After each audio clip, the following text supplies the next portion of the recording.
Val, let's start with first of your many firsts, graduating from the University of Wisconsin, Madison Law School. Why did you go to law school, and was it tough getting through it? Oh, it was tough.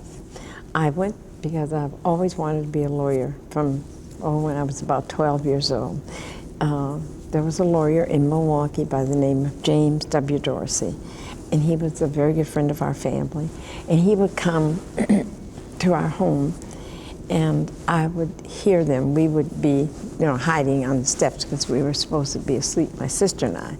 But we would listen to him, and he was always so logical and so reasonable, and he had such a beautiful voice that I just fell in love with the whole thing. I told my mother, what does he do? And what does, I want to do exactly that. That's good. Yeah. What were some of the unique challenges that you faced being the only African-American woman in law school?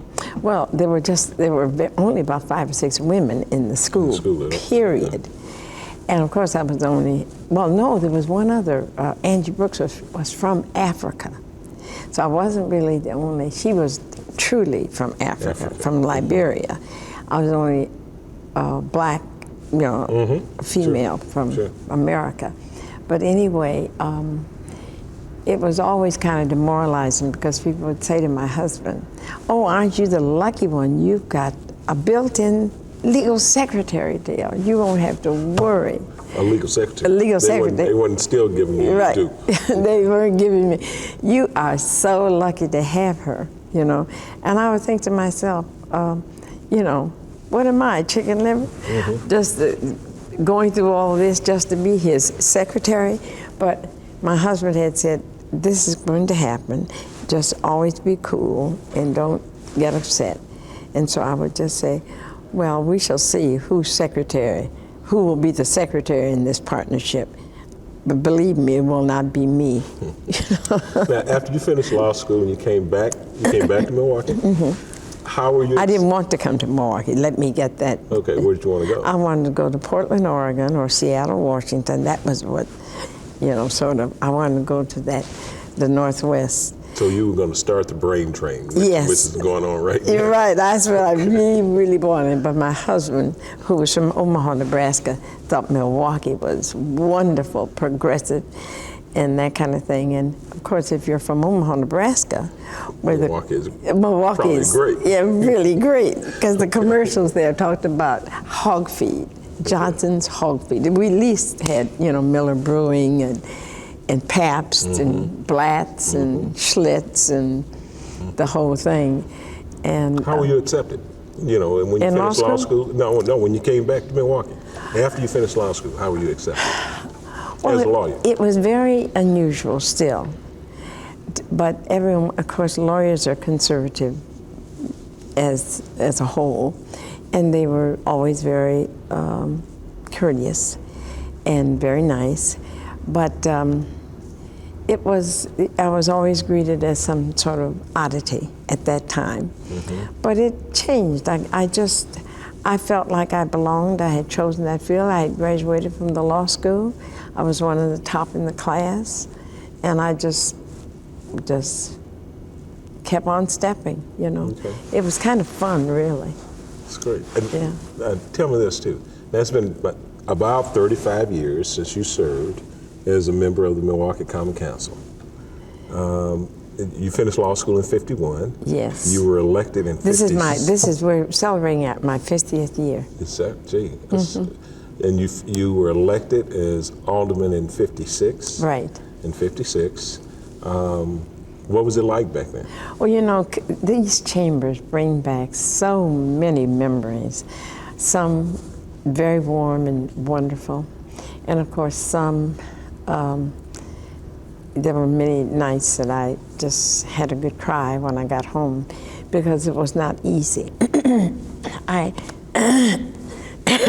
Pardon me, I do have a slight cold. I'm getting over a bad cold. But the alderman, I think it was hard because I came in sort of a woman and a half. I was very pregnant with child, and that was even more unusual. And it was just happened. We had been married almost 10 years.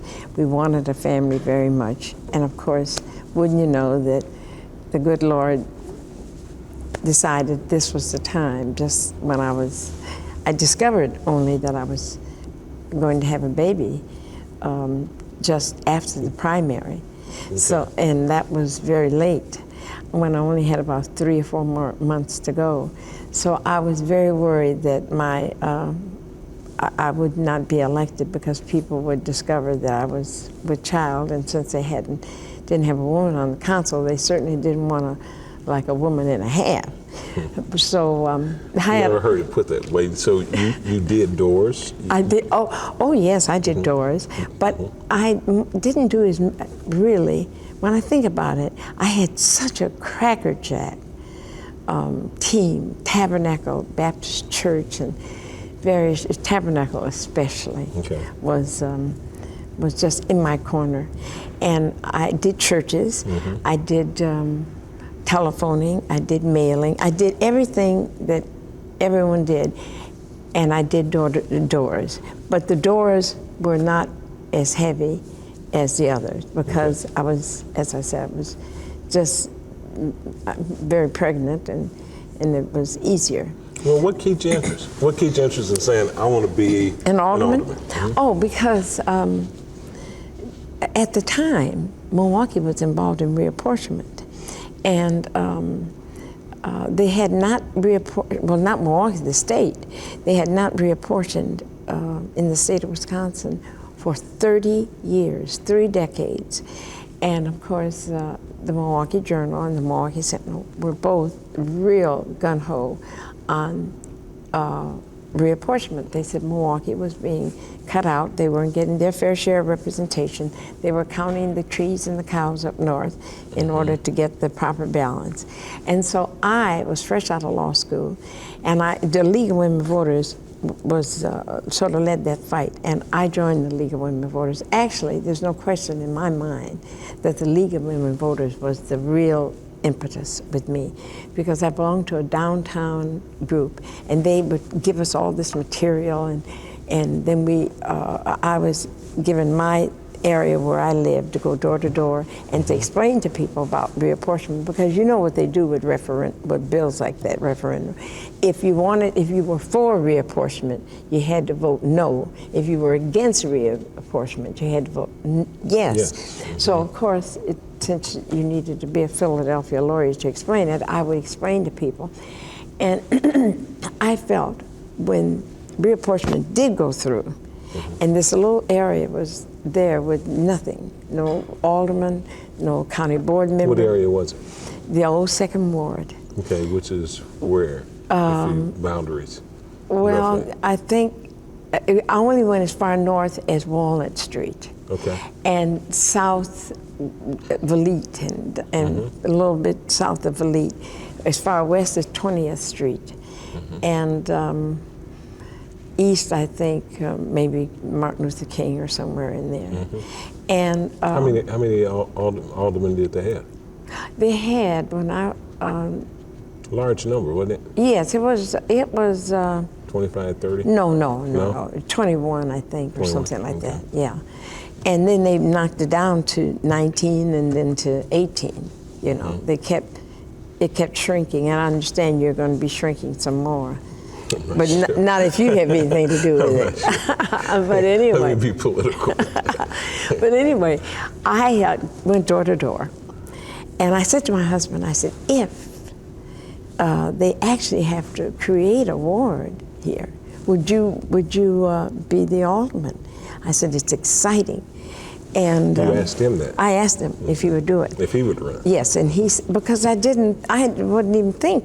I mean, there was just a woman and a woman on the city council. It was just out of my realm of thought. So I said, would you do it? I said, it would be a very good way for you to be known. I'm known. I was from Milwaukee.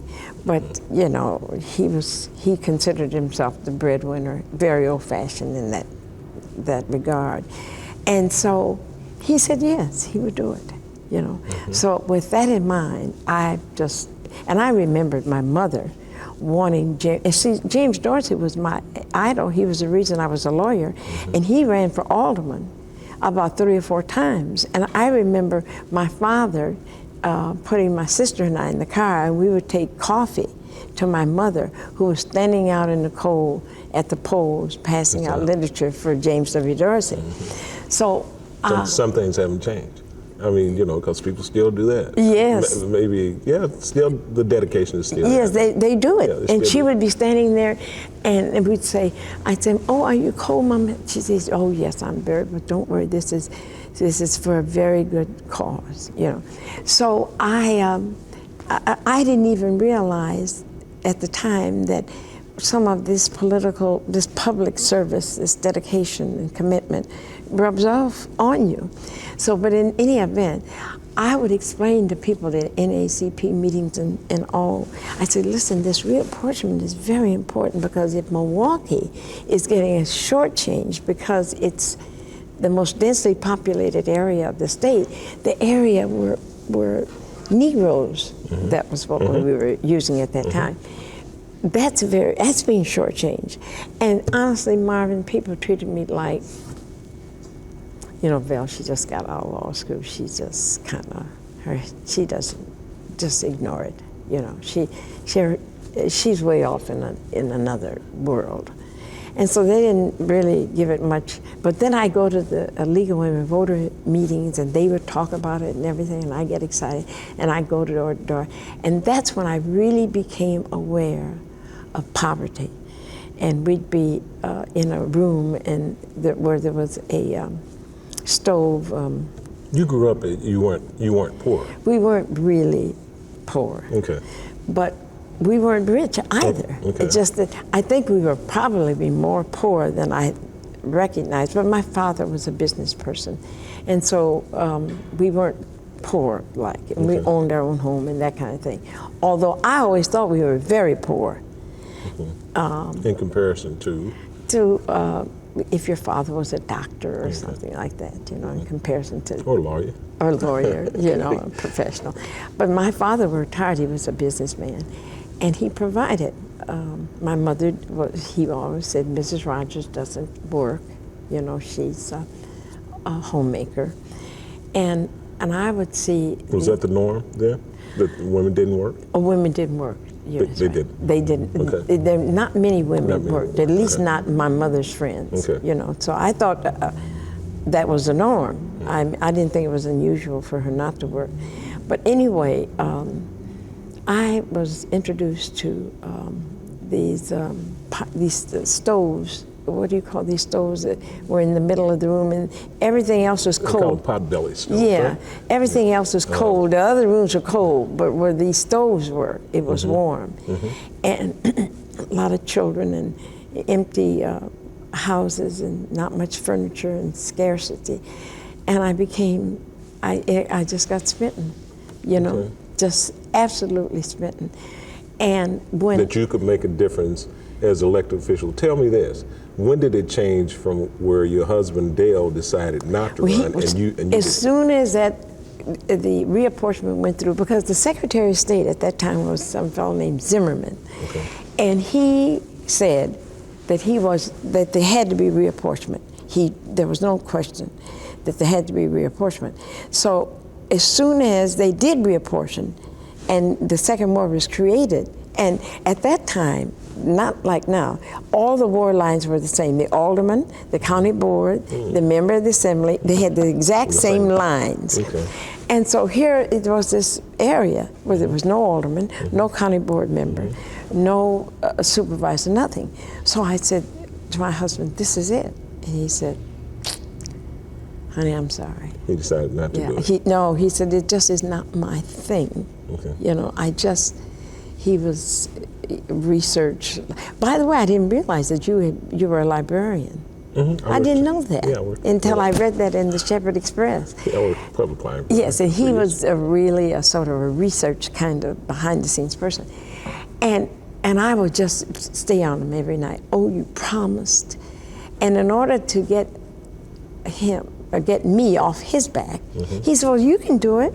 You had the same credentials. You would say that to the people in the law school when they say that you would be a good legal secretary. You'd say, well, I'll have the same credentials that he has.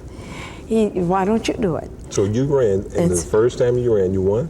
And I won the first time, yeah. Yeah, the first time I ran, I didn't win. Well, of course, I did run for the school board before that. Oh, okay. I was interested in the school board. And so you're from Milwaukee, you had great name recognition, you ran for the school board. And I came very close to winning. The school board? Yes. Right. Okay, what was it like, well, tell me, do you remember who ran for county supervisor? Did we have African-American folks run for county supervisor? Yes, there were, Mary Ellen Shadd ran for the county board, I think. Did she win? And she did not win. Okay. And there were. And someone ran for state representative. Oh yes, but at that time there were. As a matter of fact, Leroy Simmons, who ran against me, was the state representative? Had been the state representative. Okay. And he sort of didn't think that I was a woman.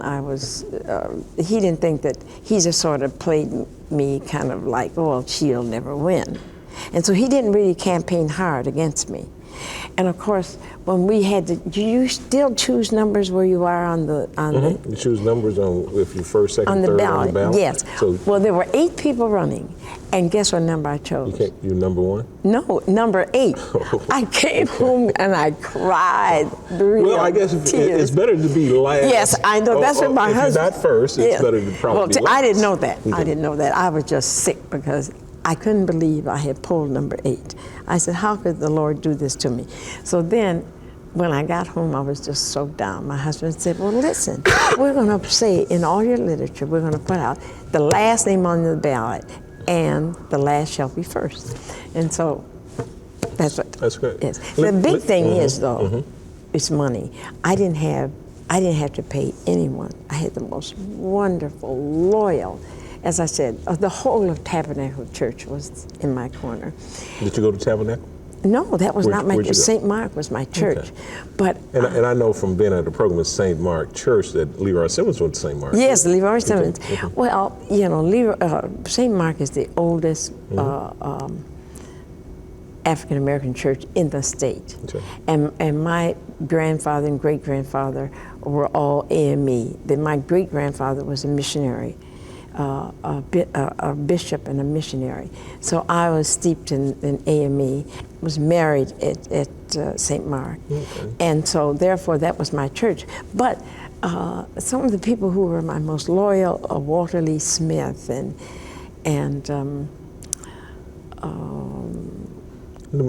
well, anyway, the names will come to me later. Let me ask this.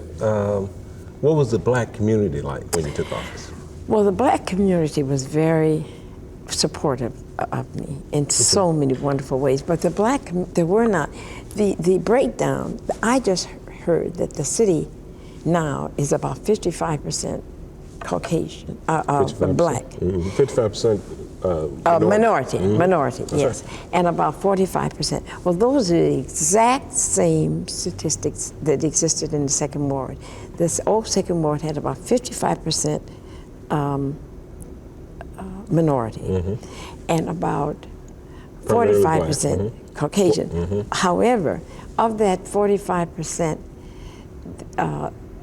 Caucasian, they were larger voters. Yes, they had about maybe 25% that were voters, even 22%.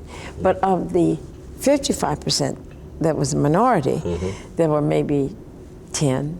15%. Oh, yours was lower. It was 10, 12. So you got a number of white voters. I had to. Yeah. And so therefore I had no literature that showed any picture or anything like that, you know. And I just thought that was the way to go.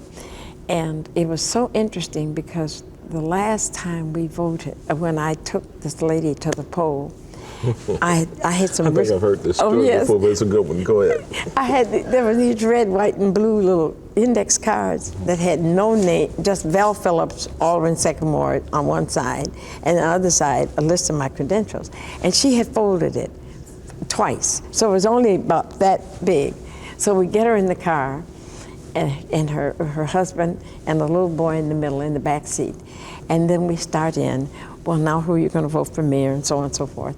And just as we were about to get to the polls, I said, now on the automatic, and she said, oh, don't talk to us about that. We know who we're going to vote for, no matter. We are convinced. We're very excited about Val Phillips, and we're going to vote for Val Phillips. I was just going to turn around and say to her, thank you, when the husband said, we think he is wonderful.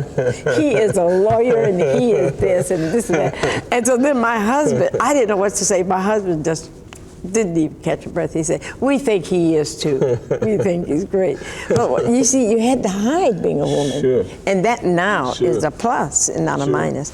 But you see, we don't want to talk about Yeah, all this. let me ask this. Let me ask about the open housing ordinance in 1962.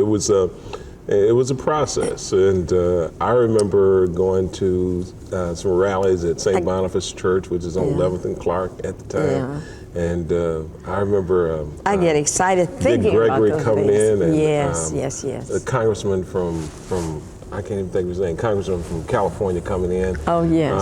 And I remember seeing you leading the charge. Tell me about that time. Well, And actually, it took 16 years to pass, but tell me. it took 6. 6, was it 6 years? Yeah, 6 years. Oh, the next 6 years, that's yes, correct. Yes, But what I was going to say was, I was an alderman for 4 years and I was just quiet. I didn't do anything. I had 2 children, but I didn't raise any, I was just very ladylike, as my mother had taught me, that a woman must at all costs be first and last a lady. So I was very quiet. But I was thinking all the time that the housing is bad. The discrimination in housing is bad. I was living in that area because I couldn't, when I tried to buy a house, people would say, well, we won't sell you. As soon as I said they had heard a Concord or a Locust 562 or 374, they knew. And so you Where could, you live? Yes, where so you they lived. didn't return your call? It would not return my calls, and it was bad. And so I decided that was my thing. So I said to Bill Curley, who at the time was worked for the alderman, as soon as I got elected, I said, I would like to get right into this housing issue. And he said, well, why don't you just wait until you get your bearing? Because there was so much in the paper about my presence. They didn't want the bathroom. I couldn't use the bathroom. I couldn't do this, and everything was just, there was always just too much press. I had no privacy. You wanted your own office. I wanted my own office. Yes. You could share office with someone else. Yes. Okay. Well, they didn't want me. They were the aldermen, except for very few, Matt Shimmons, Marty Schreiber, James Mortier. A lot of the aldermen were just very negative. Okay. They didn't want me to be a part of them. So now we were going to have offices, and I said, I'm not going to share the office with anybody. Why should I? And so then they compromised. They gave me my own office. Everybody else had a partner. But they had a big post right in the middle of it. I think that office is still there. I had that office first time I was elected. An office with the post. Yeah, they had a big post, so I had a private. That's a purgatory. Yeah, that's what they gave me. But when I think about it, it was such fun because I could just go in there and close the door and shut everybody out. But in any event, so for 4 years I was quiet. And as soon as I was reelected in '60, I decided this is it. But of course, all these other exciting things. I had met JFK, who wanted to run for president, and he had told me that because he was Catholic, that it would be tough. And Pat Lucy, who is also Catholic, said that it would be tough. But I did all this stuff in between. I was elected to the Democratic National Committee, again while I was a woman and a half. And but that was exciting. Okay. Oh, but all of these things were just, I wish I had kept better notes and a diary and all that. Let me ask, when you finally passed the open housing ordinance, what happened to get it passed? What finally happened? What was the impetus for its passage? Well, first of all, I told them that I wasn't going to let it go until it did. And then the federal, they were moving in the same direction. And when the council saw that the federal would do it and the state would do it, well, they would have to go along. I didn't have the cooperation of the mayor, which was not good. Henry Meyer was dead set against it. And he would summon me as though I was an underling to the mayor's offices, executive offices, and close the door and then proceed to use very violent language where I was concerned, telling me that I was making it difficult for him on the South Side and that I needed a good whooping. And Is that right? Yes, and that he... How did you respond to that? I would listen to his rantings and ravings. I shouldn't say these things, perhaps, but this is true. Okay. You know, Yeah. I would listen very quietly to I his... had never heard that. That's great. Go ahead. Yes, to his rantings and ravings, because as I said before, my mother and father were very dignified people. I never heard them raise their voice at each other. I'm sure they disagreed. So my mother... Intimidating you. Intimidating you. Yes. Yeah. Oh, yes. Okay. And my mother and father... That's the way you do it. Yes, told me, do not... It makes me... Sounds familiar, but go ahead. Oh, he'd say, Dale needs to give you a good whipping. That's what you need, Val. You need a good whipping. Now, I have done this and I have done that and I have been good to you. Like, what did he do for me, And I'd say, well, tell me what you did for me, Henry. And when he would do that, I would never, when he'd call me Val, and I'd call him Henry. I'd say, Henry, if you're finished, I said, I'm going to leave. I have my work to do. This is your end of the hall. I have my end of the hall. Take it up with my end of the hall. Because my end of the hall, I'm going to do as I doggone please. As a matter of fact, as I damn please. And you take care of your end of the hall. And then I would just march out.